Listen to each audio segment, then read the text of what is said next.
എനിക്കൊരു ആവറേജ് ആയിരുന്നു പടം. കുഴപ്പമില്ല, ഒരു തവണ കണ്ടിരിക്കാം. ക്ലൈമാക്സിലെ ട്വിസ്റ്റ് അവസാനത്തെ ഒരു 10 മിനിറ്റ് പടം ഒരു ക്ലൈമാക്സ് സാധനം തന്നെയാണ്. ജാക്കപ്പൊക്കെ പരിപാടി ഉണ്ട്. അവസാനത്തെ ഒരു 10 മിനിറ്റ് മമ്മൂക്ക് അടിപൊളിയുണ്ട്. അതിൽ പിന്നെ നമുക്ക് ഒരു തർക്കമില്ല. ക്ലൈമാക്സിൽ മമ്മൂക്ക് പൂണ്ട് വിളയാടിയുണ്ട്. പക്ഷെ ആ ഒരു ട്വിസ്റ്റും കാര്യങ്ങളൊക്കെ ഈ സിനിമയ്ക്കകത്ത് എനിക്ക് അത്ര ഇതായില്ല, എനിക്ക് അത്രയ്ക്ക് അങ്ങോട്ട് വർക്കായില്ല. ലാഗല്ല, വലിയ ലാഗില്ല, എന്നാൽ അത്ര ഭയങ്കര എൻഗേജിംഗ് അല്ല. ചുമ്മാ കണ്ടിരിക്കാം അത്ര തന്നെ. നമുക്ക് തന്നെയാണ് പടത്തിന് മെയിൻ പോസിറ്റീവ് എന്ന് പറഞ്ഞത്. പുള്ളിയുടെ സ്റ്റൈല്, പുള്ളിയുടെ ഫൈറ്റ്, ക്ലൈമാക്സിലൊക്കെ ചില സാധനങ്ങളുണ്ട്. അതൊക്കെ തിയേറ്ററിൽ ഇതുപോലെ ഒരു ഹൗസ് ഷോയിൽ കണ്ട എക്സ്പീരിയൻസ്. ഫാൻസുകാർക്ക് വൺ ട്രീറ്റാണ്. അത് അവസാനത്തെ 10 മിനിറ്റ് മാത്രം മതി, അതിനുള്ള സാധനമുണ്ട്. പക്ഷെ ഓവറോൾ പറയുകയാണെങ്കിൽ എനിക്കൊരു ആവറേജ് ആയിരുന്നു പടം. രോമം പൊന്തു അമ്മാതിരി പടം. ഒരു പ്രതീക്ഷയില്ലാണ്ട് വന്നാലും അത്രയും മനസ്സ് നിറഞ്ഞ് ഇതാവണ പടം. വിഷു തൂക്കി ഒരു ഹൈപ്പ് ഉണ്ടായിരുന്നില്ല പടത്തിന്. പക്ഷെ ഇത് അടുത്ത ഷോ തൊട്ട് ഒരു സീറ്റ് ബാക്കി ഉണ്ടാവില്ല. അമ്മാതിരി കൊലത്തൂക്കാണ് ലോഡിങ്. ഇക്കട താരത്തിന് അതുപോലെ തന്നെ നടനെ ഒരേപോലെ ഉപയോഗിച്ച പടം. ലാസ്റ്റ് 1.5 മണിക്കൂർ ഒന്നും നോക്കാനില്ല, കൊലത്തൂക്ക് പടം. പറയാന്ന് വെച്ചാല് ഫസ്റ്റ് ഹാഫ് നമുക്കൊരു മമ്മൂട്ടിക്ക് കുറച്ച് ടൈം കുറവായിട്ട് തോന്നും. പക്ഷെ സെക്കൻഡ് ഹാഫിൽ മമ്മൂട്ടി പൊരിച്ചു. ഇത്ര ഗ്ലാമർ ആയിട്ടൊരു നടൻ മലയാള സിനിമയിലെന്നല്ല, ഇന്ത്യൻ സിനിമയിലില്ല. ഗ്ലാമറിന്റെ കേസിൽ മുട്ടില്ല.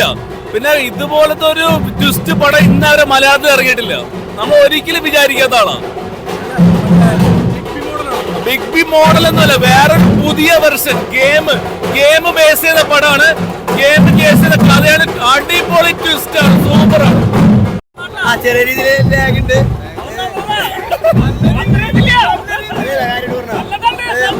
ഞാൻ നമുക്ക് വേണ്ടി പക്ഷേ പടം തിരിച്ചു പോവാണ്. പക്ഷെ ക്ലൈമാക്സിൽ 20 മിനിറ്റ് പടം സൂപ്പർ ആയിട്ടുണ്ട്. ആള് മാനേഴ്സും കാര്യങ്ങളൊക്കെ പക്കി ആയിട്ടുണ്ട്. അതെങ്ങനെ പോയാലും കാരണം ആ പടം വർക്കാവണമെന്നില്ല. ഞങ്ങൾക്കൊക്കെ ഇഷ്ടപ്പെട്ടു. നെഗറ്റീവായിട്ടൊന്നുമില്ല. ഫസ്റ്റ് ഹാഫ് കഴിയുമ്പോ നമുക്ക് സ്വാഭാവികമായിട്ട് തോന്നുന്നു എന്തിനീ സീനുകളൊക്കെ. സെക്കൻഡ് ഹാഫിൽ അത് റെഡിയാക്കി. ക്ലൈമാക്സ് അടിപൊളി.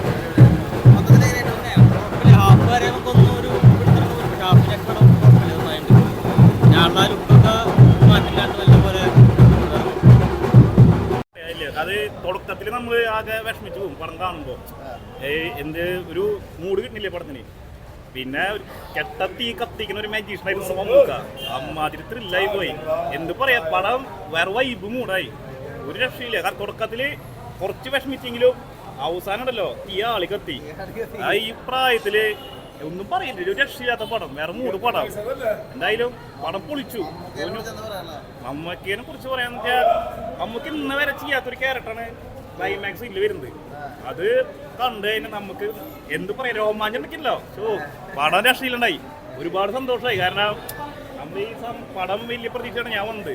പക്ഷെ കണ്ടപ്പോ ഒരു ഒന്നും പറയാല്ലേ, പടം ഇടുക്കി തകർത്ത്. വിഷു എന്തായാലും ബസ് കൊണ്ടുപോയി, രക്ഷയില്ല. പടം ഇനി റിസൾട്ട് വന്നു കഴിഞ്ഞാൽ തകർക്കും. ഇനി ഫുൾ ആയിക്കോളും ഷോള് കംപ്ലീറ്റ്.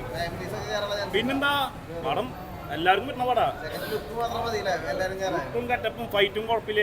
പടം തകർത്തുണ്ട്, രക്ഷയില്ലാത്ത പടം. ഇവിടെ ചിലര് മാറി നിൽക്കും. അതേപോലെ മമ്മൂക്ക 73 വയസ്സിൽ എന്തിട്ട് സാധനം കാട്ടി വെച്ചോണ പടം. ഞാൻ ഇന്നലെ നിങ്ങളോട് പറഞ്ഞായിരുന്നു, മമ്മൂക്ക ഒരു പടമായിട്ട് വരുന്നെങ്കിൽ അതിൽ എന്തെങ്കിലും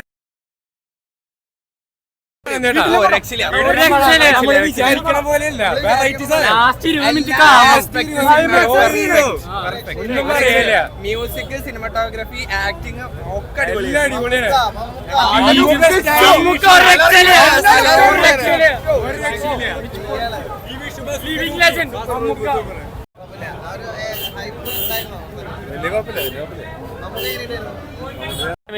ഈ മമ്മൂക്ക് വേറെ ലെവലാണ്.